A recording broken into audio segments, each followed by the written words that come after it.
Hi friends and families, welcome back to Ajwa's diary. Today என்ன டாபிக்னா, தம்ப்நெயில்ல பார்த்துருப்பீங்க, டைம் மேனேஜ்மெண்ட் தான். இப்போ இருக்க சுச்சுவேஷனில் எல்லாருமே ஒர்க்கிங் போகிற மாதிரி இருக்குது. ஹவுஸ் ஒய்ஃபும் சரி டைம்லன்னு புலம்புற மாதிரி இருக்குது. ஸோ ஒரு சின்ன சின்ன விஷயத்தை ஃபாலோ பண்ணி டைமை எப்படி மேனேஜ் பண்ணி எப்படி கொண்டு போகலான்னு இந்த வீடியோவில் பார்க்கலாம். வாங்க வீடியோக்குள்ளே போகலாம். அதுக்கு முன்னாடி நம்ம சேனலை பிடிச்சிருந்தா லைக் பண்ணுங்கள், ஷேர் பண்ணுங்கள், கமெண்ட் பண்ணுங்கள், கண்டிப்பாக சப்ஸ்கிரைப் பண்ணுங்கள். நீங்கள் பண்ணுற கமெண்டில் தான் எனக்கு மோட்டிவேஷனாக இருக்கும். டைம்னு எடுத்துக்கிட்டால் ஒன் டேக்கு 24 ஹவர்ஸ் இருக்குது, சரியா? அதில் நம்ம 8 ஹவர்ஸ் தூங்கணும், 8 ஹவர்ஸ் ஒர்க் பண்ணணும். ஆனால் சில பெண்கள் தூங்குறதே இல்லை. 8 ஹவர்ஸ்ன்னு சொன்னால் தூங்குகிற இந்த இதே இப்போ இருக்க சுச்சுவேஷனுக்கு மாறிடுச்சு. ஒர்க்குன்னு ரொம்ப ஸ்ட்ரெஸ் ஆகி அதனால் நிறைய ப்ராப்ளங்கள்லாம் வருது. ஸோ டைமை சேவ் பண்ணி நமக்குன்னு ஒரு விஷயம் செஞ்சுக்கணும். நம்ம ஹெல்த்தை நம்ம பார்த்துக்கணும். வீட்டில் இருக்க குடும்ப பெண்மணிகள் அவங்க ஹெல்த்தை பார்த்துக்கிட்டா தான் குடும்பத்தை சீராக நடத்த முடியும். நான் ஃபாலோ பண்ணுற சில டிப்ஸை உங்கள்கிட்ட பகிர்ந்துக்கலாம்னு நினைக்கிறேன். இதில் செல்ஃப் கேர் ரொம்ப முக்கியம். செல்ஃப் கேர் இருந்தால் தான் நம்ம ஒரு ரெஃப்ரெஷ் ஆக முடியும், அடுத்தடுத்த வேலையை பண்ண முடியும், அதனால டைமையும் மிச்சம் பண்ண முடியும். நிறைய ஹோம் மேக்கர் இதை மிஸ் பண்ணுறீங்க. ஆனால் அப்படி செய்யக்கூடாது. டெய்லி ருட்டீன் ரொம்ப இழுத்து செய்யக்கூடாது. அதை ரொம்ப குறைச்சிக்கணும். ஆனால் எப்படி குறைச்சிக்கணும்னா சின்ன சின்ன விஷயம் செய்கிறது மூலம் அது குறையும். எப்படின்னு இதுக்கு ஒரு குறிப்பிட்ட 5 டிப்ஸை பார்ப்போம். அதை கண்டிப்பாக ஃபாலோ பண்ணுங்கள். உங்கள் டைமையும் மிச்சம் பண்ணுங்கள். டிப் நம்பர் 1 என்னன்னு பார்த்தோம்னா, பிளானிங். எந்த ஒரு விஷயத்தையும் பிளான் பண்ணி தாங்க செய்யணும். வடிவேல் காமெடி கூட பார்த்துருப்போம். எந்த ஒரு விஷயத்தையும் பிளான் பண்ணி செஞ்சால் கரெக்டாக முடியும். 2வது, பிளான் பண்ணுறது சும்மா ஏனோ தானோன்னு பிளான் பண்ணக்கூடாது. ப்ராப்பர் பிளானிங்காக இருக்கணும். ப்ராப்பராக அடுத்தடுத்து என்ன செய்யலாம் அப்படின்னு ப்ராப்பர் பிளானிங் இருக்கணும். அப்போ தான் நம்ம டயத்தை சேவ் பண்ண முடியும். ஏனோ தானோன்னு ஒரு பிளான் பண்ணிட்டோன்னு செய்யக்கூடாது. கரெக்டாக மேனேஜ் பண்ணி ப்ராப்பராக பிளான் போட்டு அந்த டயத்தை சேவ் பண்ணணும். ஃபார் எக்ஸாம்பிளுக்கு எடுத்துக்கிட்டோம்னா, ஒரு இன்டர்வியூ அல்லது ஃப்ரெண்ட்ஸை மீட் பண்ண போகிறோம்னா, மார்னிங் ஒரு 10 o'clock வர சொன்னாங்கன்னா, நம்ம அன்றைக்கி என்ன பண்ணணும்னா, காலையில் வெள்ளனமாக எந்திரிச்சிடணும். டயத்தை ஒதுக்கி ஏர்லி மார்னிங்கே எந்திரிச்சு எல்லா வேலையும் முடிச்சுட்டு கொஞ்சம் அட்வான்ஸாகவே ப்ரிப்பேர் ஆகி போகணும். என்ன செய்யலாம், ஏர்லி மார்னிங்கே எந்திரிச்சு நம்ம ஒர்க்கை கொஞ்சம் ஷேர் பண்ணி கொடுக்கலாம். நம்ம வீட்டில் இருக்க பெரியவங்கள்ட்டையோ அல்லது நம்ம ஹஸ்பண்ட்டையோ, இன்றைக்கி ஒரு நாள் எனக்கு ஒர்க் இருக்குது, கொஞ்சம் ஹெல்ப் பண்ணுங்க அப்படின்னு நம்ம கேட்கலாம். கேட்டு பண்ணோம்னா நம்ம கொஞ்சம் அட்வான்ஸாகவே அந்த இடத்துக்கு நம்ம போயிடலாம். அதனால் நம்ம டைமும் சேவ் ஆகும், சொன்ன காரியமும் கரெக்டாக நடைபெறும். அதனால் டைமை கீப் பண்ணுறது ரொம்ப அவசியம். அன்னைக்கு மட்டும் முன்னாடி எழுந்து எல்லா ஒர்க்கையும் ஷேர் பண்ணி முடிக்கணும். அந்த மாதிரி பண்ணி பாருங்கள். ஈஸியாக டைமை கீப் பண்ணி சொன்ன டைமுக்கு போகலாம். இந்த மாதிரி நம்ம டைமை கீப் பண்ணணும்னா ஃபஸ்ட்டு டெய்லி ருட்டீனை ஒரு பேப்பரில் எழுதி வச்சுக்கணும். நம்ம டெய்லி ருட்டீனை எழுதி வச்சுட்டு கரெக்டாக அந்த டைமுக்குள்ளே செஞ்சோம்னா இந்த மாதிரி எக்ஸஸாக ஒர்க் வரப்போ நம்ம பிரித்து கொடுத்துக்கலாம். அப்போது நம்ம அந்த டைமை கீப் பண்ணி சொன்ன வேலைக்கு கரெக்டாக போயிடலாம். முக்கியமாக வீட்டில் இருக்க பெண்களுக்கும் சரி, ஆஃபீஸ் போகிற பெண்களுக்கும் சரி, குக் பண்ணுறது ஒரு பெரிய இதாக இருக்கும் விஷயமா. ஆனால் அந்த குக்கிங்கை நாளே நம்ம பிளான் பண்ணி வச்சுக்கணும்.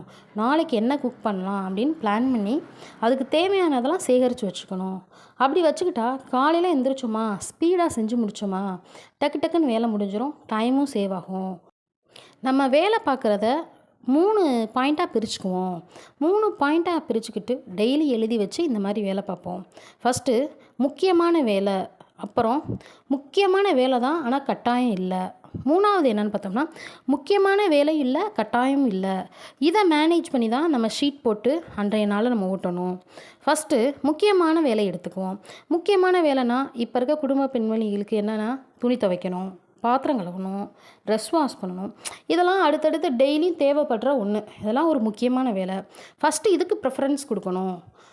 முக்கியமான வேலைகளை ஃபஸ்ட்டு முடிச்சிடணும். அப்போ டக்குன்னு நம்ம இயர்லி மார்னிங்கே அதெல்லாம் முடிச்சிட்டோன்னா நம்மளுக்கு டைம் ரொம்ப சேவ் ஆகிரும். 2வது எடுத்துக்கிட்டோம்னா, முக்கியமான வேலை ஆனால் கட்டாயம் இல்லை. அதுக்கு எக்ஸாம்பிள்னு பார்த்தோம்னா, வீடை மாப் போடணும், டாய்லெட்டை க்ளீன் பண்ணணும், கிச்சனை ஆர்கனைஸ் பண்ணணும், ஃபேனை க்ளீன் பண்ணணும். இதெல்லாம் வீக்ஸ் ஒன்ஸ் நம்ம செஞ்சுக்கலாம். வீக்லி ஒன்ஸ் செய்கிறனால நம்மளுக்கு டைம் மிச்சமாகும். நம்ம இந்த ஒர்க்கெல்லாம் மார்னிங்கே எழுதி வச்சு கடகடன்னு முடிச்சிட்டோம்னா, வீக்லி ஒன்ஸ் ஹஸ்பண்ட் லீவில் இருக்கும்போதோ பிள்ளைங்க லீவில் இருக்கும்போதோ பிரித்து ஈஸியாக செஞ்சு முடிச்சிடலாம். எல்லா வேலையும் இருக்கிறப்ப டெய்லி டயத்தில் இந்த வேலைலாம் நம்ம செய்யக்கூடாது. இதுக்குன்னு ஒன் டே ஒதுக்கி கரெக்டாக செய்யணும். இதனால நம்மளுக்கு டைம் ரொம்பவே மிச்சமாகும். ஹெல்ப்புக்கும் நம்மளுக்கு ஆள் கிடைப்பாங்க. 3வது பாயிண்ட் என்னன்னு பார்த்தோம்னா, முக்கியமும் இல்லை, கட்டாயமும் இல்லை அப்படின்னா நம்ம என்ன எடுத்துக்கலாம்? டிவி பார்க்குறது.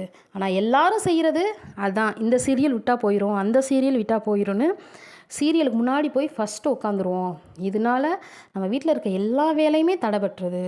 2வது இப்போ ஃபோன், இன்ஸ்டாகிராம், யூடியூப். ஆனால் நம்ம பார்க்குறோம், இல்லைன்னு சொல்லலை. அதுக்கு நம்ம ஒர்க்கெல்லாம் முடிச்சுட்டு டைமை சேவ் பண்ணி நம்ம ரிலாக்ஸ் ஆகிக்க வேண்டியதான். ஸோ அதெல்லாம் அந்த இம்பார்ட்டண்டான வேலைலாம் இருக்கும்போது அதை போட்டு வச்சுட்டு நம்ம இதை செஞ்சோம்னா டைமே கீப் பண்ண முடியாது. அதனால் நம்மளுக்கு ஸ்ட்ரெஸ் தான் அதிகமாகும். இந்த மாதிரி நிறைய விஷயத்தில் டைமை வேஸ்ட் பண்ணுறோம். அதை நம்மளை நாமே அறிகிறது கிடையாது. அதனால் நம்ம ஃபஸ்ட்டு டிப்ஸ் படி டைமை சேவ் பண்ணுறதுக்கு நம்ம 3 டாபிக் போட்டு வேலையை பிரித்து பார்க்கணும். இதனால் நம்மளுக்கு டைம் சேவ் ஆகும். 2வது பிளான் பண்ணி செய்யணும். Tip number 2, B organiser. ஆர்கனைசர்னால் என்னது? எல்லாத்துக்கும் தெரிஞ்சிருக்கும். வீட்டில் எல்லா பொருளையுமே அந்தந்த இடத்துல வைக்கணும், அதான் ஆர்கனைசர். இதெல்லாம் ஒரு டைம் சேவ் பண்ணுறதுக்கு ஒன்றான்னு கேட்பீங்க. ஆனால் அதாங்க ரொம்ப முக்கியம். வீடு எப்போயுமே க்ளீனாக வச்சுக்கணும். நம்ம எடுத்ததை எடுத்த இடத்துல வச்சோம்னா அடுத்து எடுக்கவும் ஈஸியாக இருக்கும். அதனால் தேடுறதோ அல்லது காணோம் அதை வாங்குறதுக்கோ அந்த டைமை நம்ம சேவ் பண்ணிக்கலாம். கசா முசன்னு வச்சோம்னா நம்மளுக்கே ஸ்ட்ரெஸ் அதிகமாகி அப்படியே ஒரு நேரத்தில் நம்ம பிரேக் ஆகி உட்காந்துருவோம். ஒன்ஸ் ஆர்கனைசர் பண்ணிட்டோம்னா அதை அடுத்தடுத்து எடுக்கவும் ஈஸியாகவும் இருக்கும், டைமும் மிச்சமாகும்.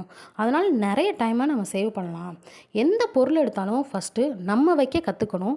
அது போக நம்ம வீட்டில் இருக்க எல்லாரையுமே அதாவது ஹஸ்பண்ட் ஆகட்டும், பிள்ளைங்களாக இருக்கட்டும், எல்லாத்தையுமே நம்ம சொல்லி வளர்க்கணும்.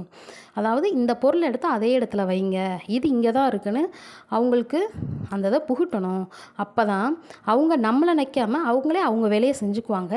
அதனால் நம்மளுக்கு நிறைய டைம் மிச்சமாகும். எக்ஸாம்பிளுக்கு எடுத்துக்கிட்டோம்னா ஸ்கர்ச்சிஃபு, சாக்ஸு, டிஃபன் பாக்ஸு இதெல்லாம் அங்கங்கே இருக்கும். ஸ்கூலுக்கு போகிறதா இருந்தால் அன்றைக்கி மார்னிங் தான் பிடிச்சி எல்லாத்தையுமே தேடுவோம். சாக்ஸை காணோம், ஸ்கர்ச்சிஃபை காணோன்னு. ஆனால் கர்ச்சீஃபாக இருக்கட்டும், சாக்ஸாக இருக்கட்டும், அதுக்கு தனித்தனி பாக்ஸ் போட்டு சேவ் பண்ணி நம்ம மடிக்கும் போதே ஆர்கனைஸ் பண்ணி வச்சிட்டோம்னா ஒன்ஸ் நம்ம பிள்ளைங்கள்ட்ட அதை சொல்லிட்டோம்னா அடுத்தடுத்து அவங்க நம்மளையும் நச்சு பண்ண மாட்டாங்க, அவங்களே அதை போய் எடுத்துக்குவாங்க.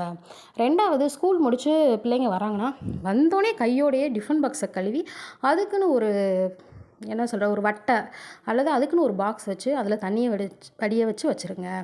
அந்த மாதிரி இருந்துச்சுன்னா மறுநாள் காலையில் ஈஸியாக எடுத்து நம்ம அந்த லஞ்சை ஃபில் பண்ணுறதுக்கும் ஈஸியாக இருக்கும். இதனால் நம்மளுக்கு நிறைய டைம் சேவ் ஆகும்.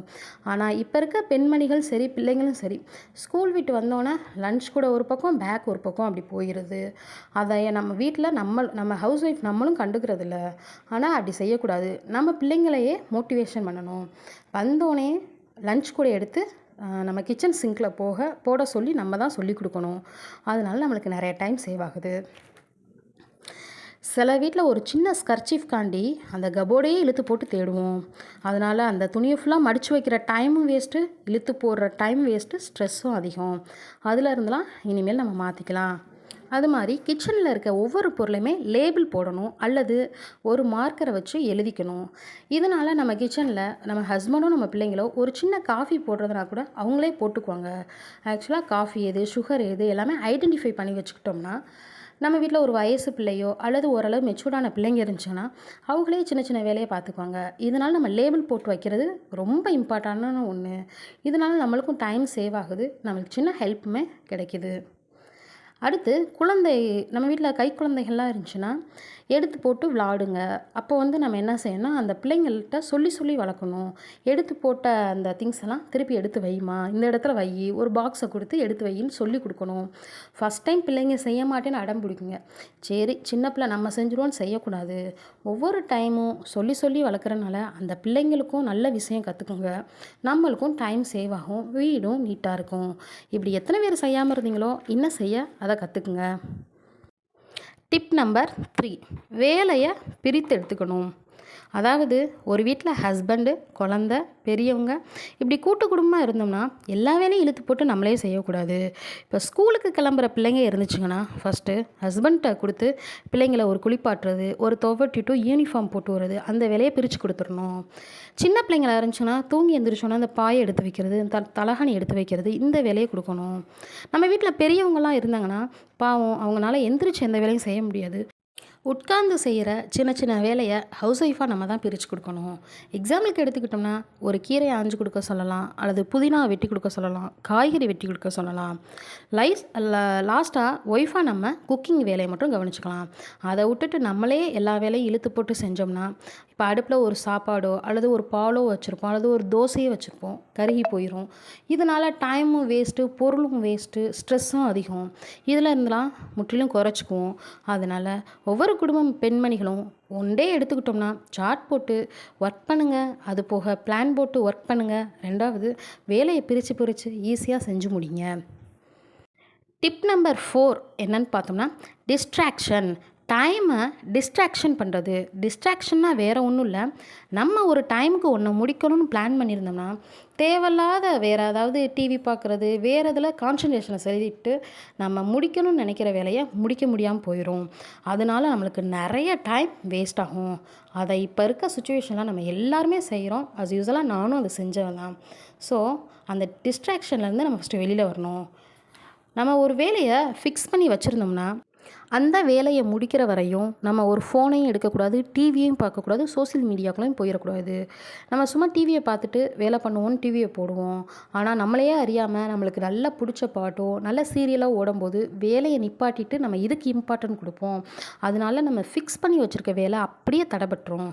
ஸோ ஒரு வேலை முடிக்கணும்னு நினச்சி ஆரம்பிக்கும்போது ஃபோனை சைலண்டில் போட்டுருங்க, டிவியை ஆஃப் பண்ணிடுங்க. கடன்னு வேலையை முடிங்க. இதனால் நிறையா டைம் சேவ் பண்ணலாம். சேவ் பண்ண டயத்தில் அடுத்து நீங்கள் உங்களுக்கு பிடிச்ச மாதிரி எல்லாமே பண்ணிக்கலாம். ஒரு குட்டி எக்ஸாம்பிள் சொல்லணும்னா எல்லோரும் செய்கிறது தான், நானும் செய்கிறது தான். ஒரு ஷாப்பிங் போகிறோம், ஒரு பெரிய மாலுக்கெலாம் போகிறோம், சரவணா ஸ்டோரோ அல்லது பெரிய பெரிய மால்லாம் இருக்கும்ல, அந்த மாதிரி போகிறோம். நம்ம வாங்க நினச்சது ஒன்றா இருக்கும், ஆனால் அங்கே இருக்கிறதெல்லாம் பார்த்துட்டு இந்த ஃப்ளோருக்கு போவோமா அந்த ஃப்ளோருக்கு போவோமான்னு நம்ம மிக்ஸ் பண்ணி போய்கிட்டே இருப்போம். டைமும் போய்கிட்டே இருக்கும். ஆனால் நம்ம வாங்க போன திங்ஸே நம்ம மறந்துட்டும் வந்தது இருக்குது. இதனால் எவ்வளோ டைம் வேஸ்ட் ஆகுது பாருங்களேன். ஸோ நம்ம எதை பிளான் பண்ணோமோ இல்லை எதை செய்யணும்னு நினச்சோமோ அதை முடிச்சுட்டு தான் அடுத்து விஷயத்துக்கு போகணுன்னு நம்மளை நாமளே அஷ்யூர் பண்ணிக்கணும். Tip number 5 break. ஓய்வு என்பது எல்லாத்துக்கும் ரொம்ப முக்கியம். ஓய்வு எடுக்காமல் செஞ்சோம்னா வேலையும் முடியாது, ஸ்ட்ரெஸ்ஸும் அதிகமாகும். ஓய்வு எடுத்து வேலை செஞ்சோம்னா கடன்னு வேலையும் முடிஞ்சிடும், டைமும் சேவ் ஆகும். எக்ஸாம்பிளுக்கு சொன்னோம்னா ஒரு வீடு நல்லா க்ளீன் பண்ணிக்கிட்டு இருக்கோம், ஆனால் இழுத்து போட்டு க்ளீன் பண்ணும்போது ஒரு 10 to 15 மினிட்ஸ் ஓய்வு கொடுக்கணும். நம்மளுக்கு நாமே ஓய்வு கொடுத்துக்கணும். அதை விட்டுட்டு 1 or 2 hours ஓய்வு எடுக்கணும்னு அவசியம் இல்லை. அப்படி நம்ம ஓய்வு எடுத்தாலும் நம்ம அந்த வேலையை செய்யாமல் போட்டுருவோம். நம்ம என்ன செய்யணும், ஒரு 10 மினிட்ஸ் வெயிட் பண்ணி ஒரு காஃபியோ டீயோ குடிச்சிக்கிட்டு நாமளே பிரிஸ்க் ஆகிக்கணும். நாமளே பிரிஸ்கானோடனே கடன்னு மீதம் இருக்க வேலையை பார்த்து முடிச்சுருவோம். ஸோ நம்ம தான் அதை பிளான் பண்ணிக்கணும். அந்த மாதிரி ஃப்ரெஷ் ஆகிட்டு நெக்ஸ்ட் ஒர்க்கை பாருங்களே, கடன்னு கண்டினியூவாக நம்ம முடிச்சுருவோம். அதனால் ஓய்வும் டோட்டலாக தேவை. இந்த 5 டிப்ஸையும் நீங்கள் கரெக்டாக ஃபாலோ பண்ணிங்கன்னா ஈஸியாக டைமை மேனேஜ் பண்ணி நீங்களே நிறைய டைமை ஒதுக்கி உங்களுக்கு பிடிச்ச வேலைகளை செய்யலாம், ஸ்ட்ரெஸ்ஸையும் குறைக்கலாம். இந்த மாதிரி இப்போ இருக்க சுச்சுவேஷனில் எல்லா ஹவுஸ் ஒய்ஃபும் இந்த மாதிரி பிளான் பண்ணுங்கள். ஃபைனலாக ஒரு சின்ன குறிப்பை சொல்லி இந்த வீடியோவை நான் முடிச்சுக்கிறேன். ஒரு வேலையை எடுத்தோம்னா கம்ப்ளீட்டாக அந்த வேலையை செஞ்சு முடிக்கிறக்குள்ளேயும் நெக்ஸ்ட் ஒர்க்குக்கு போகக்கூடாது. அப்படி போனோம்னா வேலையும் முடியாது, 2வது வேலைக்கு போனதும் முடியாது. இதனால் டைம் ரொம்ப வேஸ்ட்டு, வேலையும் முடியாது. செகண்ட் ஒன்று எடுத்துக்கிட்டோம்னா வேலையை தள்ளி போடக்கூடாது. ஒன்று நினச்சிட்டோம்னா கடன்னு அந்த வேலையை முடிச்சிடணும். நாளைக்கு செய்வோம் தள்ளி போட வேலைகள் முடியாது. நாளைக்குன்னு நம்ம சூழ்நிலைகள் எப்படி மாறும்னு சொல்ல முடியாது. 2வது டைமை சேவ் பண்ணி நம்ம குழந்தைகள் கூட ஒரு நல்ல பாண்டிங்கை ஏற்படுத்திக்கணும். குழந்தைகளுக்கு நம்ம பேசுகிறத சொல்லித்தரணும். நம்ம சொல்லித்தரதில் தான் நம்ம குழந்தைகள் வளரும். ஸோ அதுக்கு நம்ம டைம் ஸ்பெண்ட் பண்ணணும். ஃபைனலாக டைமை ஒதுக்கி ஒய்ஃபாக நம்ம பிடித்த விஷயத்த செய்யலாம். எக்ஸாம்பிளுக்கு தைக்கலாம், அல்லது டான்ஸ் ஆடலாம், அல்லது பாட்டு கேட்கலாம். இந்த மாதிரி நம்ம மைண்டை ரிலாக்ஸாக வச்சுக்கலாம், நம்மளுக்கு பிடிச்சத செஞ்சு. ஸோ வரப்போகிற காலங்களில் இந்த டிப்ஸ்லாம் ஃபாலோ பண்ணி கண்டிப்பாக ஹவுஸ் ஒய்ஃபாக நீங்கள் வந்து டைமை மேனேஜ் பண்ணி ஸ்ட்ரெஸ்லேருந்து வெளியில் வாங்க. நான் சொன்ன நான் சொன்ன டிப்ஸ்லாம் பிடிச்சிருந்தா என் வீடியோவுக்கு ஒரு லைக் பண்ணி, ஷேர் பண்ணி, கமெண்ட் பண்ணி கண்டிப்பாக சப்ஸ்கிரைப் பண்ணுங்கள். அப்போ தான் எனக்கு மோட்டிவேஷனாக இருக்கும். அடுத்தடுத்து வீடியோ போடவும் தோதாக இருக்கும். தேங்க்ஸ் ஃபார் வாட்சிங்.